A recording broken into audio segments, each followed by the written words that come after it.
நான் உங்கள் விவசாயி தாங்க. இந்த வீடியோவை பாருங்கள். உழைக்கும் வர்க்கம்னு கேள்விப்பட்டிருக்கீங்களா? இதை பாருங்கள். ஆம்பளையும் பொம்பளையும் எப்படி உழைக்கிறாங்க பாருங்கள்.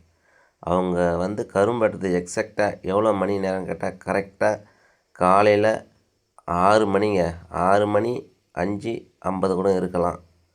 அவ்வளோ காலையில் இந்த பனியில் எப்படி உழைக்கிறாங்க பாருங்கள். இது தாங்க அவங்க நெஞ்சை தட்டிக்கிட்டு நாங்கள் உழைக்கிறோம், உழைச்சி வாழறோம், உழைச்சி காசு சம்பாதிக்கிறோம் அப்படின்னு சொல்லலாங்க. அவங்க தாங்க விவசாயி. அதை விட்டுட்டு சும்மா ஒன்றுமே பண்ணாமல் சும்மா நோன்பு உக்காந்துக்கிட்டே சம்பாதிக்கிறாங்க. அவங்களாம் நாங்கள் உழைச்சி சம்பாதிக்கிறோம். அதெல்லாம் சுத்தமான பொய்ங்க.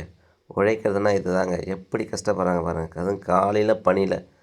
அந்த உழைக்கிறவங்க சொல்லலாம் மணி 8 மணி கூட எழுந்திரிக்க மாட்டாங்க. இவங்கள பாருங்கள் எப்படி உழைக்கிறாங்க பாருங்கள். சரிங்க.